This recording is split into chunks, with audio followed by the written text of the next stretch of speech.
So,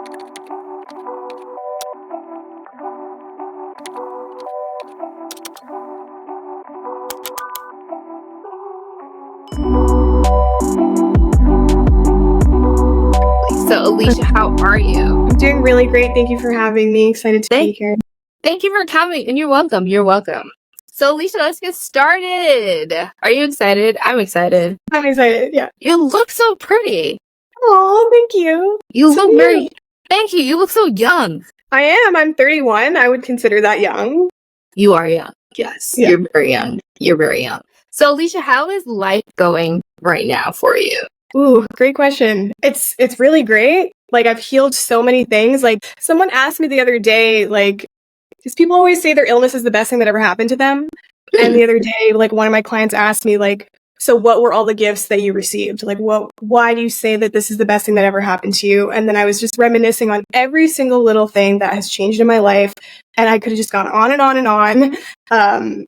So yeah, I'm doing really great, but like healing is a journey. So I'm always expanding and growing. So, I'm still moving through, something right now that's really scary, but it's actually been shocking that I've been able to feel such unconditional peace and joy, even when going through something extremely scary. Like I say that all the time, that's your natural state is unconditional peace, unconditional joy.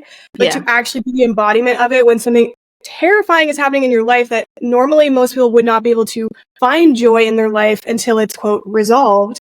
Right. But I've been able to feel peace and joy before it is fully resolved. So, I mean, it's in the resolution, obviously. When you heal within yourself, the solution always shows up. But I'm in the process still right now. Interesting. Okay.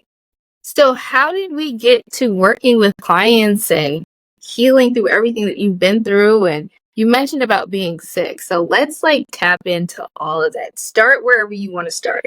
Mm-hmm. Yeah. So how I got into this is because I had severe depression and anxiety and suicidal thoughts. I had depression probably for almost 5 years. Anxiety was there pretty much my whole life. I just was not really aware of it until, certain things happened in my life and I started to realize, especially I had social anxiety. I don't think I ever realized that because I always had friends in groups of 3.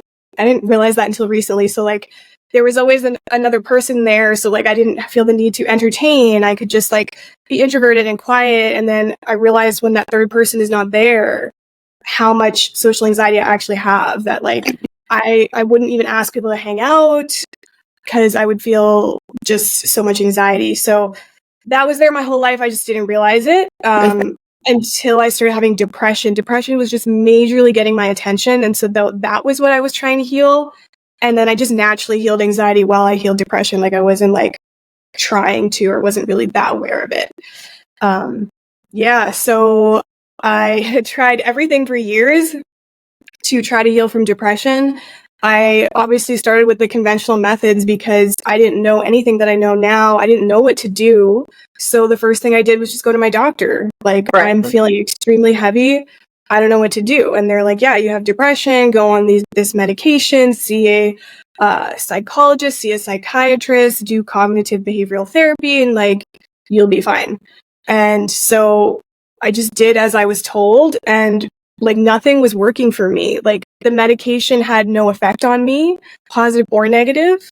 I couldn't feel like I was taking anything. So then they would just increase the dosage or put me on multiple at once or try different ones. They tried that for a year, just trying more and more and more.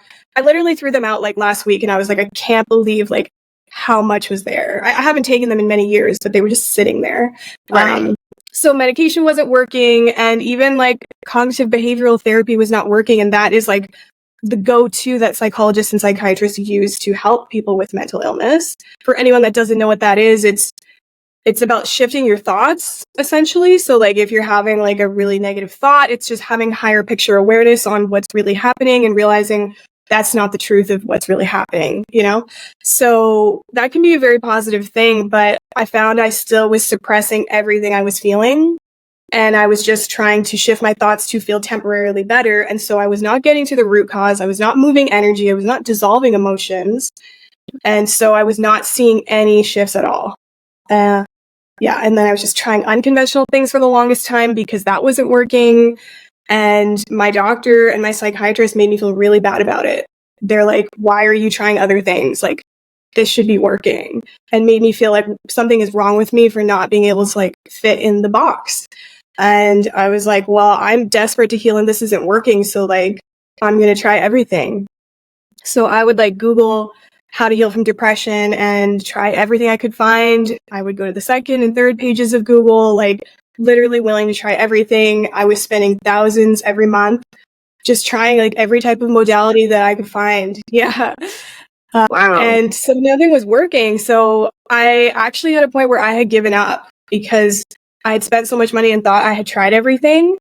And I had also realized I wasn't going to end my life. And we can totally talk about why that was, because I think that's super helpful for people.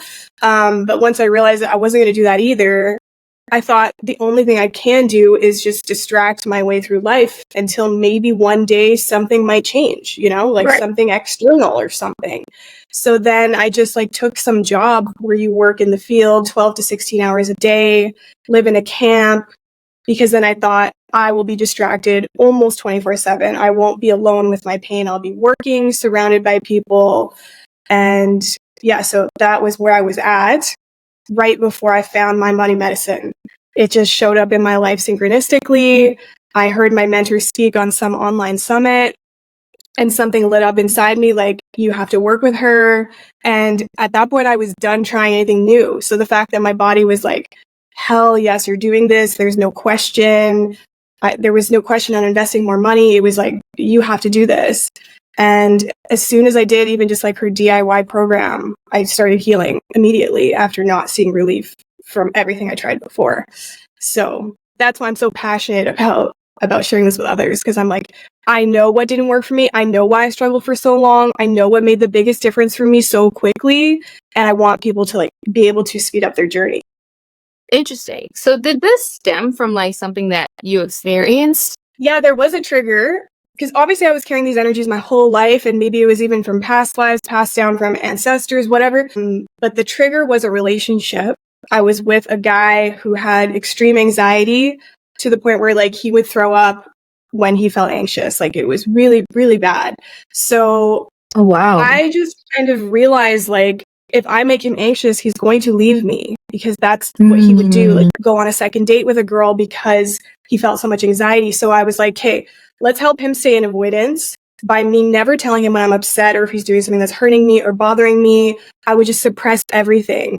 And I already was someone that was suppressing my emotions and was not aware of what I was feeling. But now I was doing it to a whole other level out of fear of being abandoned. Right. And so I immediately started having depression like the second I started dating him. And it's not because I didn't love him. I've never felt so strongly for someone. It was just the suppression of emotions that triggered it. Wow.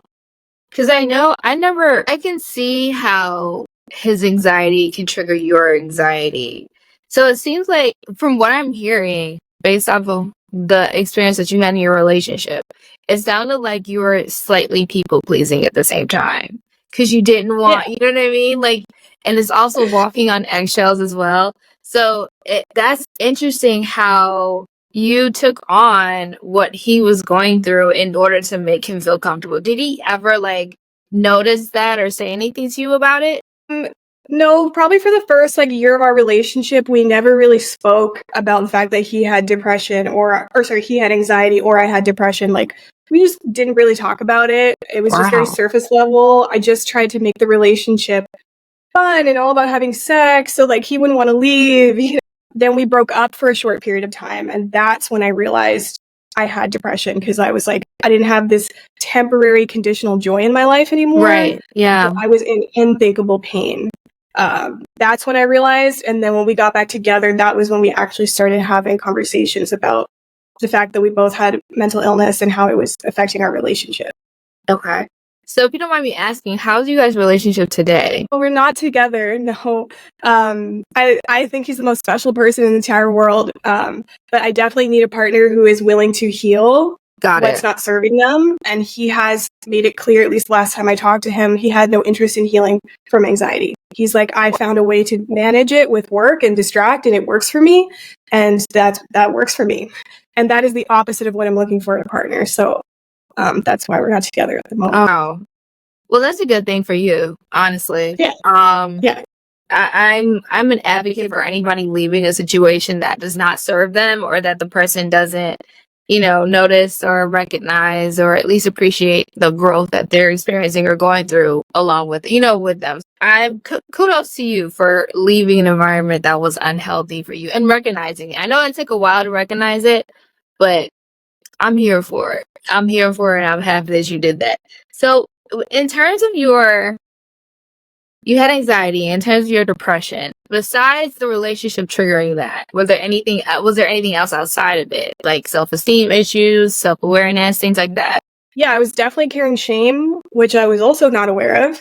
I mean, when you're in this depression, you do not know what you are feeling until like something triggers you and makes it so obvious. And I did not realize I had a pattern of cutting people out of my life as soon as they made me feel shame.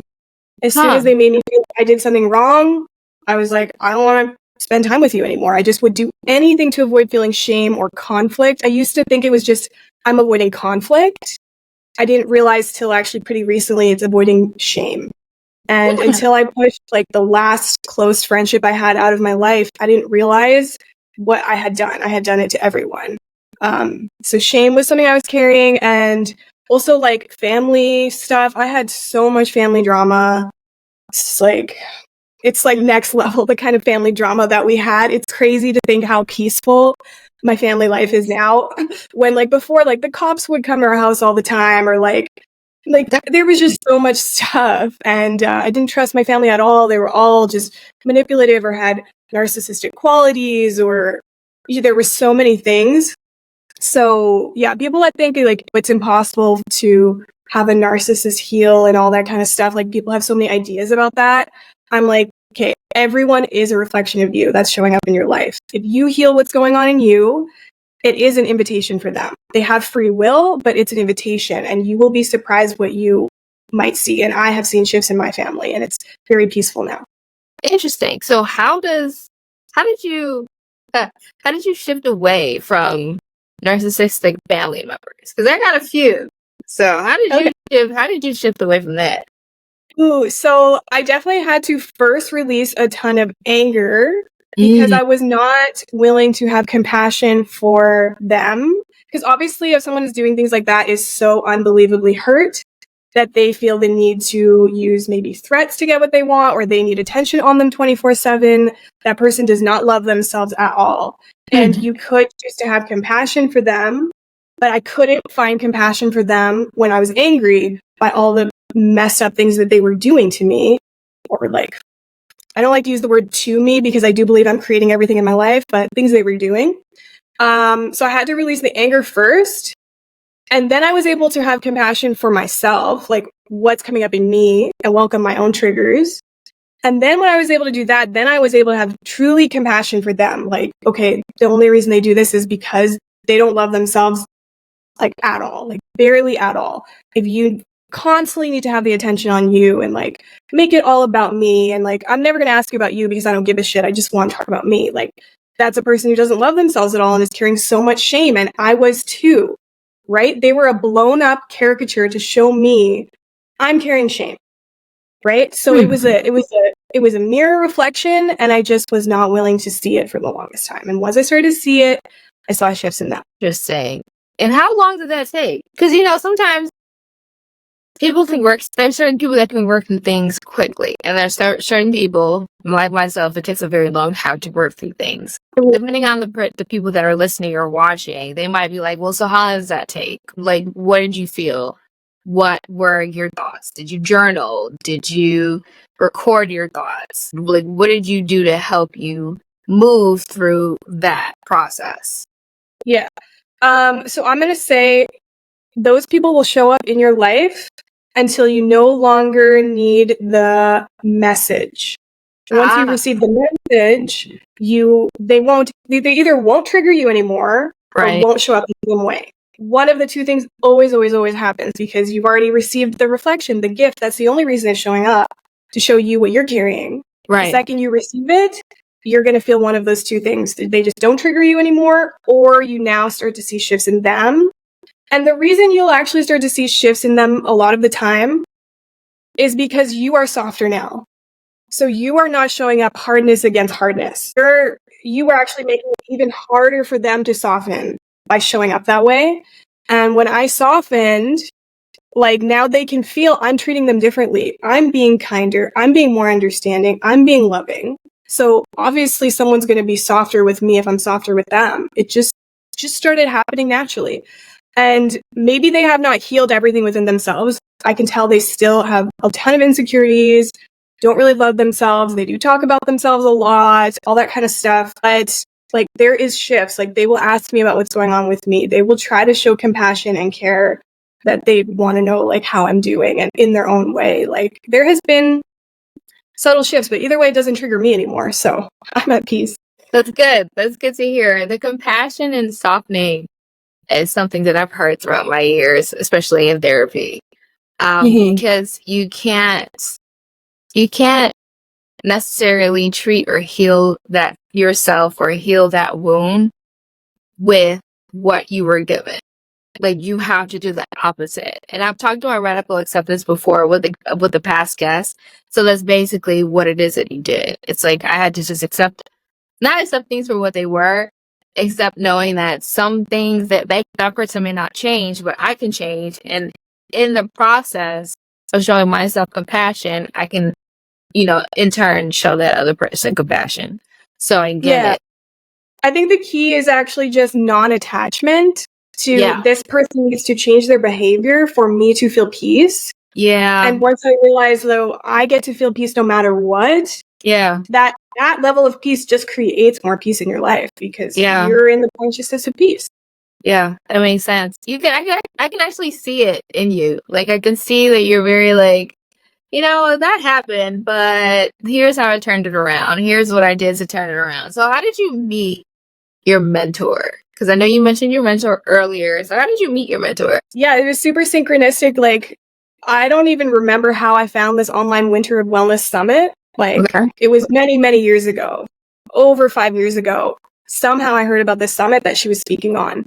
But that was the first time in my healing journey where I was guided to do something and it felt light and fluid. Everything I was trying before was forced effort, make my pain go away, wasn't guided at all, essentially. I wasn't connected to my wisdom, so I was just outsourcing, asking other people, what should I do? Asking Google, what should I do? Like, no wonder it took so long for me to heal. I wasn't listening to my body and following where it was guiding me to. Interesting. You weren't listening to your body.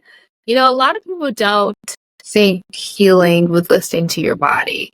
They kind of think it's just like, okay, therapists, psychologists, journaling, nature, and stuff. They don't necessarily stake it to like how your body responds to certain triggers. And it's just interesting. I had a past guest not too long ago who talked about the book that she read, The Body Keeps Score, and that she went through their like physical therapy sessions to where she was trying to figure out why she was in pain for so long and so much. And it was due to like certain, I think it was her being sexually assaulted as a young child.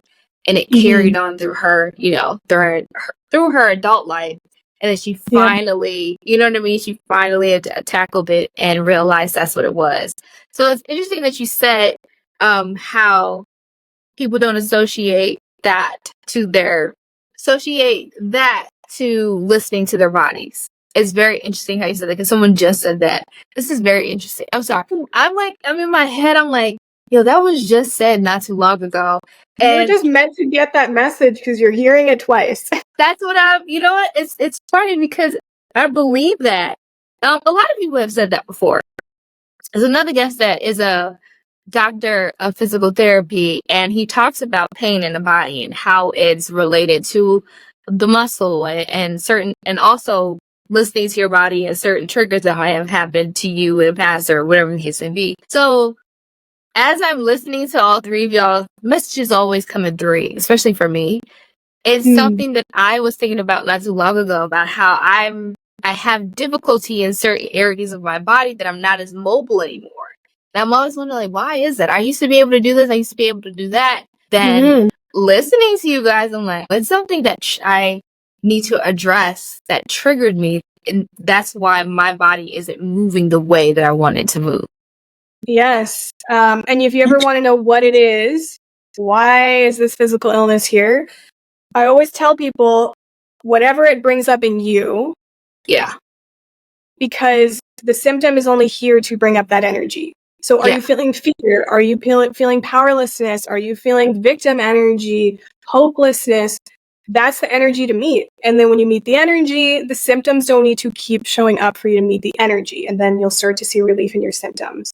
And also, if you're ever curious to, like, sometimes I'll look at You Can Heal Your Life by Louise Hay. It's a book that shares the common emotional underlying reasons for physical illness.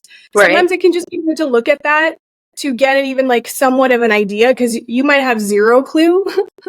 And I'm telling you how many people have zero clue. Like, I'll sometimes go look it up when people are like, oh, I have this pain.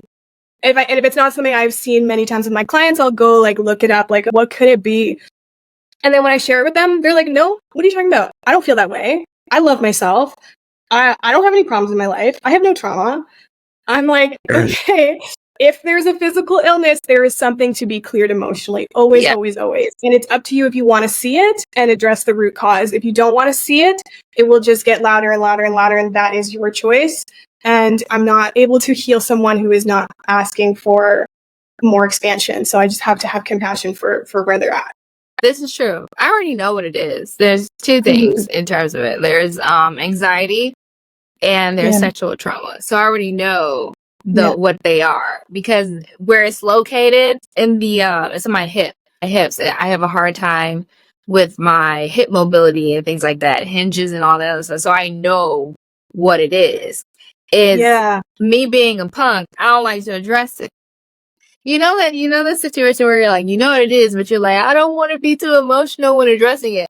So that's just me and my own inner being battling right now. So I know exactly what it is. But some people, they're not, even though they say they don't know what it is, then deep down inside they do know what it is, but they're like me, they just don't want to address it. Or they don't want to feel weak or vulnerable addressing it. Make sense? Okay. So what I'll say first of all is awareness is the medicine. So some people are like, okay, once I figure out what the message is, then what do I do with it? Yeah. And it's like, no, awareness of what you're feeling is what dissolves it, because now you're not in resistance. So it can move. That's the first thing I was going to say. And then the second thing was, there is no threat to welcoming what you're already carrying. You're already carrying the trauma. You're already carrying the anxiety. So there's no threat to bring awareness to something you're already carrying. The threat is actually in suppressing what you're already carrying, because then it's just manifesting as illness and lack in your life. So that's the real threat. You put something in my mind. You put that into a unique perspective. It's going to make me think. And then when I go back to like edit this and listen to it again, I will be like, I remember she said that. I might have to speak to that and figure out what's going on. But that was good. Oh my gosh, I had a question for you.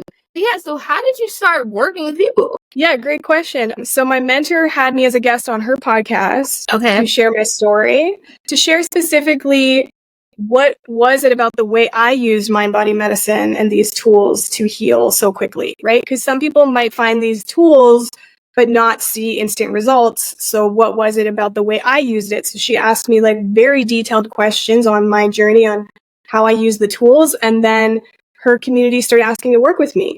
They just resonated with my story, where I was then, where I was now. And she's like, let's set this up where you work with my community. So then I did it through her business for years. I do still mentor her community in groups, but also recently started offering my own thing. Okay.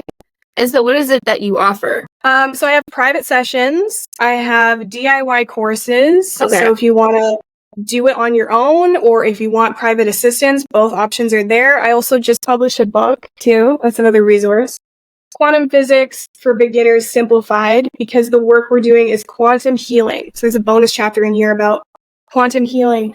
Because the work that I do is about shifting your consciousness, because your consciousness is creating everything in your life.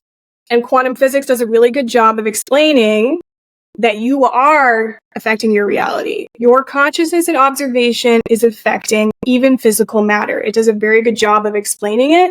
So that's why I published the book. So that's a resource too if people are like, I just want to like maybe percolate in it and like learn about it first, you know? But I will also say though, reason is below love on the human scale of consciousness. So people that are like, I need to understand the science first. I need to understand how first. Then you'll always stay in the consciousness of reason. But if you go straight to love, I'm going to love the one in pain. You actually don't ever need to understand in order to heal yourself. I didn't understand this before I healed myself. I healed without understanding. So many things I healed without understanding because it is your natural state. You're not meant to be in pain. And then also I'm starting to offer group mentorship sessions as well, but that's coming very soon, and retreats.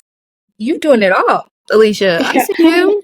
You are getting into the bag. You're just like, yes, I'm about to do X, Y, and Z. Because it seems like just by listening to you talk and telling your story and giving the examples that you gave, you really took the time to dissect what it is that was triggering you. You really took the time to heal every aspect of your life.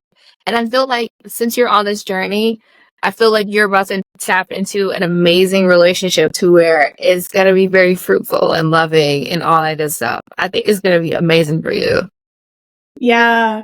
And it's the thing, like, when you go through this journey, you can't date just anyone. Yeah. Because I can't be in suppression anymore. So obviously I need a partner who will never ask me to do that, who wants to know how I'm feeling. As much as it hurts them to see me in pain, they want me to express it, and they will hold space for me, or they'll learn how or learn what I need. And I need someone who's also committed to spiritual growth, because if I'm growing and you're not, then we're literally not in the same consciousness. So we can't be in each other's realities. Something will break us up, whether we want to break up or not. It will just happen.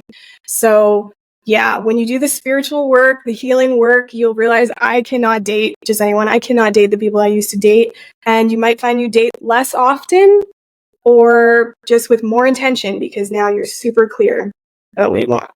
Extremely clear. And you also have to be very cautious about who it is that you procreate with, because this could be passed down onto, you know what I'm saying, your children, your future children and lineage. So yeah, that's a really good insight on that. I want to take, you dropped some gems today. I always tell people you dropped gems today, but not for real. Like, you really got me thinking about paying attention more into my body and healing these, I don't want to say these triggers, but healing the leftover trauma that I have in order for me to live a very fruitful and abundant and prosperous life.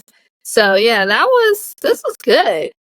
I think it was needed. I don't know. Maybe, yeah, I think it was needed for the break that I took. And then, you know, with your situation and then having us reschedule again. I don't know. I think the universe is like, girl, you need to hear this because you got some stuff that you need to fix it because you ain't fixed it yet. That's the universe to me, talking to me. Yeah. So I think this was good. I needed this. I really needed it. This is great. Oh, I'm glad you enjoyed it. I did enjoy it. So I don't have any, what do I want to say? So how can people find you, work with you, all that good stuff? After you've dropped all the things, the services and offers that you have, how can they work with you? So you could find me on my website at alishakapani.com or on Instagram at Alisha_Kapani. There's a link in my bio too where you can find everything, my books, my courses, my website. Also on all platforms. I have a YouTube channel, TikTok, but you'll mostly find me on Instagram or my website. Which one do you prefer most? Like, do you get the most engagement? Instagram or TikTok? This is like totally off the books. You know what? Instagram, but I just hired a social media manager. She started yesterday, and I hired her just for Instagram and email marketing because Instagram just resonates with me. That's the app that, I don't know, lights me up to be on it. So that's the one I'm going to use. That's the one you're going to use. It's best to reach out to you on Instagram or your website. Awesome. This is great. Yeah. I'm going to be thinking about this for a while, Alisha. You really put something you put something on my head. Like, I'm like, I have this event that I'm going to this dinner tonight where I'm going to be meeting, or I'm going to have dinner with 5 other people that I do not know, right? it's based off of this app where it's based off of this app where the algorithm picks 5 other random people that you're gonna sit down and have dinner with. The only that's thing so cool. the only thing that you know are the industries that they're in and their zodiac signs and the restaurant we're going to. That's like it. I don't know how I was Oh, about that's to. so exciting. So yeah, just, go into it like I'm gonna get to know these people, like they're unique, special beings of love. And, if I feel a connection with them, that's great. If I don't, that's okay too. Like less pressure on you. I'm just getting to know them. Yeah, because that kind of brought me Yeah. back to as you were talking about friendships and how you just like will cut them off. That popped up in my head like, that's interesting because I had the same. I'm not gonna lie, I do the same thing too sometimes, but within reason. Within reason. I just don't I don't cut them off simply like that. Although my therapist says I have a fight or flight response and I need to work on that. But within reason. And that kind of popped up in my head when you said that. I was like, that's interesting because even though my friendships went to shit the past year, it's interesting how I'm about to meet a whole new group of people that I don't know and to see where this goes. Yeah. Yeah, that you kind of like had me not all over the place, but thinking about my own life and things that I'm experiencing right now and all of that. Mm-hmm. You really yeah, you got me thinking. I'm gonna be thinking about this session a lot, this interview a lot, Alisha. Hey, Thank good. you. You're welcome. I I'm appreciate glad that. you received from it. Yes, thank Yeah, you for having me. I am. I'm glad that you experienced this might sound so hard, so harsh, whoever's listening. But I'm glad that you experienced this because you're able to put it into perspective of, yeah, I went through this, yeah, I did that, but here's what the outcome is. Here's what the outcome is if you do the work. Here's what the outcome is when you yourself show up as your authentic being, as your authentic self, even though you went through all of this. So it's um putting a lot into perspective for myself and hopefully for anybody else who comes across it, viewing or listening. I appreciate. Thank you so much, Alisha. That was great. That was really good. This was really good. This is Thank really you. good. Oh, Well, yes. ladies and gentlemen, this is the end of the episode. I want to thank you for watching. Don't forget to subscribe to my channel. Follow us on Instagram at Alone Uncovered Podcast. Follow and find us on Facebook at Unloaded Uncovered. I will see you next week with a brand new episode. Take care. Have a great weekend. And we'll see you next time. Bye.